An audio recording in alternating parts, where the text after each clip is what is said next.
श्रीमद् भागवत जी में कथा आती है कि जब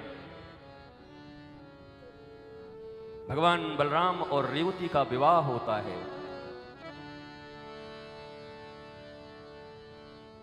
और बड़ी प्यारी बात है, और भगवान रेवती और बलराम प्रथम रात्रि इस दुनिया के जितने भी ऋषि हैं सब कौतुक दृष्टि से झांक रहे हैं। लोगों ने पूछा, भैया ये बढ़िया बात तो नहीं है, कोई विवाह करके आया है, कन्या आई, वधू आई, वर हैं, तो सामान्य घर में भी कोई ऐसे नहीं करता, ये बड़े बड़े ऋषि लोग क्या कर रहे हैं यहां? नारद जी जब गए, भगवान ने कहा, नारद जी आपके बिना कोई पता कराएगा नहीं क्या हो रहा है, बताओ। नारद जी ने जब झांक कर देखा है, भगवान बलराम बैठे हैं, रेवती मैया नीचे बैठी हैं, और जिस रात्रि को ये भारतवर्ष अब भोग की रात्रि बना लिया, जिस मनु के स्थान को मनाली बना लिया तुम लोगों ने, भारत की ऐसी तैसी कर दी तुम लोगों ने, सनातन संस्कृति की ऐसी तैसी कर दी तुम लोगों ने, अपने घरों में विदेशियों के संस्कार लाकर, पाश्चात्य संस्कार लाकर भारत की गरिमा और महिमा को समाप्त कर दिया तुम लोगों ने।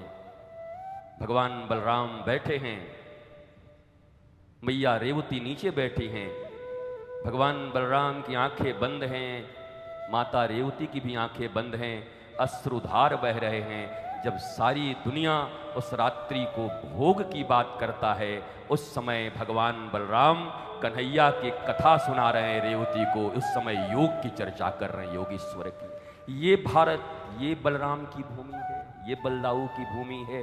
इस संस्कार और संस्कृति की चर्चा भारत में होनी चाहिए, हम इसके लिए बने हैं। पर तुम्हें भी अपने घरों में करना होगा।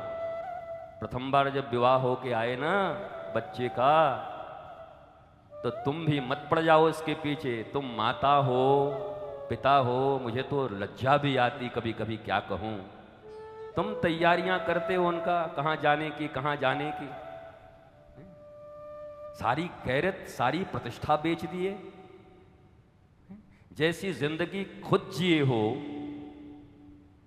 हिप्पियों की तरह, उन अंग्रेजों की तरह, वैसी जिंदगी अपने भारत के संतति को दे रहे हो।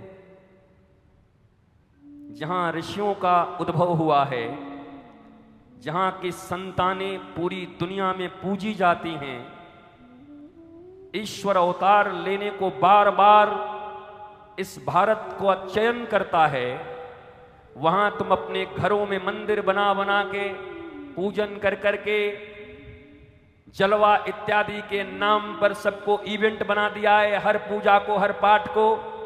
और उसके बाद तुम्हारे क्रिया और कर्म बिल्कुल सनातन संस्कृति के विपरीत, हिंदू संस्कृति के विपरीत, भगवान के विधान के विपरीत, आनंद के विपरीत। और इसीलिए पागलों की संख्या बढ़ रही है धीरे धीरे, और कोई कारण नहीं। अरे तुम तो प्रारंभ करो अपने घरों में। जरा याद करो, आप जो दादाजी के उम्र के लोग यहां बैठे हैं, आपका भी तो विवाह हुआ होगा। आप कौन सी मनाली गए थे? स्विट्जरलैंड गए थे क्या? क्या भारत की परंपरा थी। बहू जब घर में आती तो कितने दिनों तक तो पहचान होती रहती थी। ये ददिया सास हैं, प्रणाम करिए। ये यहाँ के फूफा जी हैं, इनको प्रणाम करिए। ये बड़े विद्वान हैं, आप यहाँ से आए हैं, प्रणाम करिए।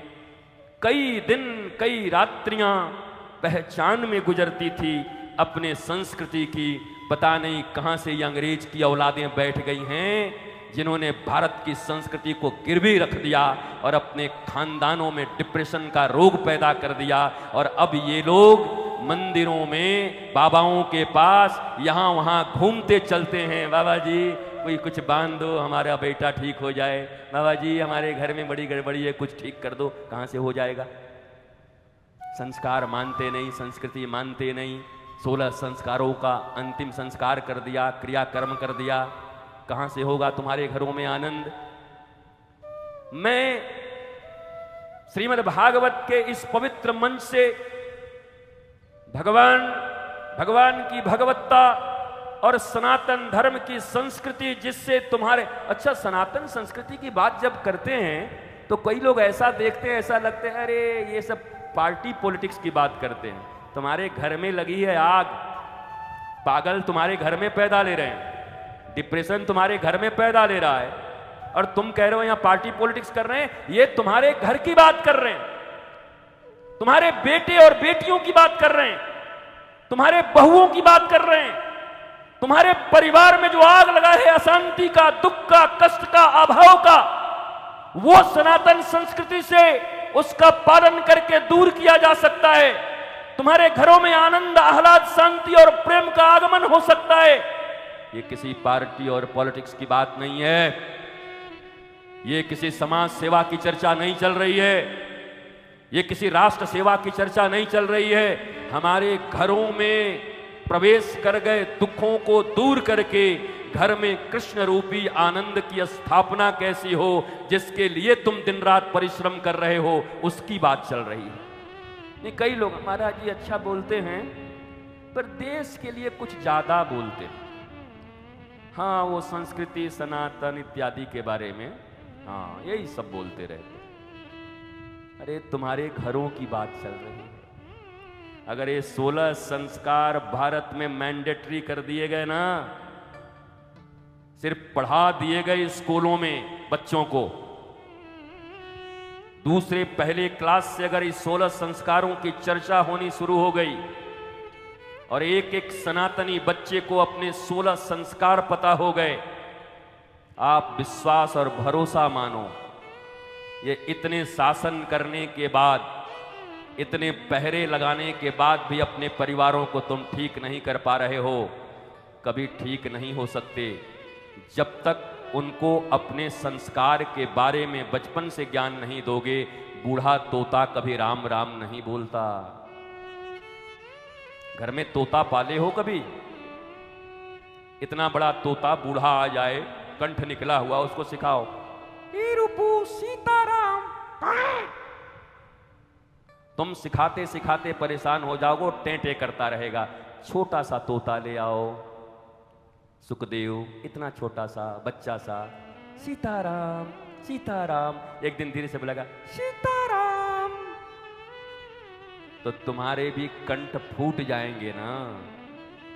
जिन बच्चों को तुम बच्चा कह रहे हो, महाराज जी अभी कथा उथा सुन के क्या करेगा पूजा पाठ, अभी बच्चा है, समय चौथापन आएगा ना तो धर्म करेगा। तुम कितना धर्म कर रहे हो चौथेपन में? तो चौथेपन के अनुसार तो तुमको अब वन में जाना चाहिए, तुम काहे घर में बैठे हो? अब प्यारे बच्चों, तुम भी पहचान लो, ये झूठे लोग हैं। तुमको कह रहे हैं कि बचपन में अपना ये पढ़ो वो पढ़ो, चौथेपन में धर्म करना। तुम इनसे पूछो, इनकी 60 साल की उम्र हो गई और पोता को कंधे पे ले करके और पोता से अभिषेक करवा रहे हैं। तुम्हारा तो 60 साल हो गया, तुम निकलो जाओ धर्म करो, पूछते नहीं। अब सब एक दूसरे को देख रहे हैं। ये वृंदावन के बंदर वाली हालत हो गई। हमारे वृंदावन में जो बंदर हैं, हम केला लेके जाते ऐसे करके, तो अचानक अगर बंदर की तरफ देख लिया हमने, तो बंदर पहले देखेगा ऐसे केले की तरफ ऐसे, और अगर हमने ऐसे देख लिया तो ऐसे करते ला ला ला ला, आपका केला हमको क्या, आप ले जाइए, हम तो बहुत विरक्त हैं। अच्छा फिर थोड़ी आगे बढ़ो, और जैसे ही तुम्हारी दृष्टि उधर गई तो फिर ऐसे कर, अब फिर तुम ऐसे देखो तो फिर ये दुनिया ये महफिल, मेरे केला से मेरा क्या मतलब है। 2-3 बार अगर धोखा खा गए, तुम सोचे बड़ा बढ़िया बंदर है भाई, देखता ही नहीं, ये तो बेचारा अपने में लगा हुआ है। बस तुम्हारा ध्यान हटा कि चश्मा और केला दोनों गायब एक ही साथ। तो यहां भी जब संस्कृति की बात चलती है, घरों की बात चलती है, तो सब एक दूसरे के तरफ, मेरे से निगाह मिलते रहती है किसी किसी की, हम देख देख के कथा करते हैं, तो जब दिल पे कोई बात लगती है, जब उनकी तरफ देखता हूं तो ऐसे करते हैं।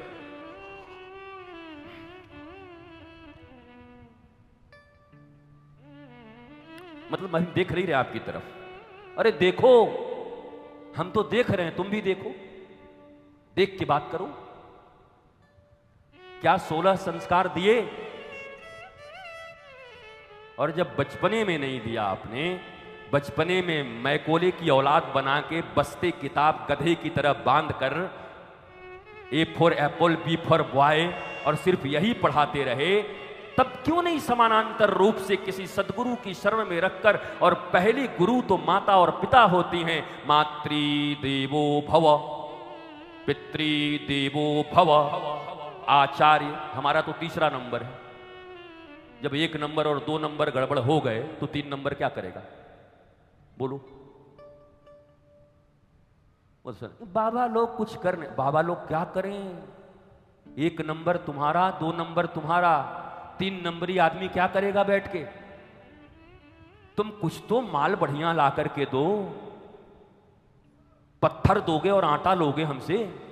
किसी मिल में जाओ, पत्थर दे दो, कहा जरा पीस के दीजिए, तो आटा दो, रोटी बनाना है, तो गेहूं बना देगा क्या तुम्हारे पत्थर को? जन्म तुमने दिया, पेट में तुमने रखा, उंगली पकड़ के तुमने चलाया, जब थोड़ा सा बोलने लायक हुआ तो बुआ, मौसा, काका, बलदाऊ, कन्हैया, वशिष्ठ, नारद, ऋभु, अंगिरा, गुरुदेव, संत, पंडित जी, पुरोहित जी, कराया पहचान? किससे कराई? मंथरा, शकुनी, युधाजीत, इनसे तो पहचान कराए तुमने। क्या कभी पहचान कराया कि ये देखो कल्याण देवाचार्य जी के वंशज हैं, जरा इनसे परिचय प्राप्त करो और सीखो इनसे सनातन संस्कृति, सीखो इनसे भैया बलदाऊ और कृष्ण का प्रेम? कराया परिचय? नहीं कराया। साधुओं से परिचय कराया? नहीं कराया। किससे कराया? मोबाइल दे दिया 3 साल की उम्र में। महाराज जी इतना तेज है ना, ये पूरा यूट्यूब अपने खोल लेता है। चिंता मत करो, तुम्हारी खोपड़ी खोलेगा 10-12 साल के बाद। यूट्यूब खोल रहा है इनका 3 साल में, बड़े खुश हैं। यूट्यूब अपना ही खोल लेता है, अब पता नहीं क्या क्या खोल लेगा। हाँ? तुम बैठे रहो, वो खोल लेगा सब। तुम बच्चे भी ठीक से नहीं पाल पा रहे। अरे कम से कम जैसा लालन पालन आपका हुआ है, आपकी माता पिता ने किया है, याद करो अपने प्राचीन सभ्यता को। 30-40 साल पहले भी भारत ऐसा नहीं था। सामूहिक परिवार रहते थे। दादाजी 3-3 भाई, दादाजी के फिर बच्चे, चचेरे, वो काका जी, ये बड़े से एक घर होता था, बीच में तुलसी का बिरवा होता था, सब रहते थे, मिल के रहते थे। बिल्लो वृक्ष होता था, आम्र वृक्ष होता था, तुलसी के पौधे होते थे। क्या नहीं होता था अपने घरों में? वो दालें, वो चावल, वो दूध, वो दही, वो घी। वो 80-80 साल की हमारी दादियां, उनको कभी चश्मा देखा नहीं। 95 साल के दादाजी के बाल काले नहीं हुए। 90 साल में दांत से चने चबा के खा जाएं। उम्र हो रही है बच्चे की कितनी? बोला 9 साल। चश्मा कैसा लगा है? बोला इतना मोटा लेंस। महाराज जी इसका आंख ठीक होगा कि नहीं? क्या ठीक होगा? अब ऐसे ऐसे देख रहा है बेचारा 9 साल की उम्र में। दांत नहीं, आंत नहीं। रोग पैदा कर रहे हो कि बच्चे पैदा कर रहे हो?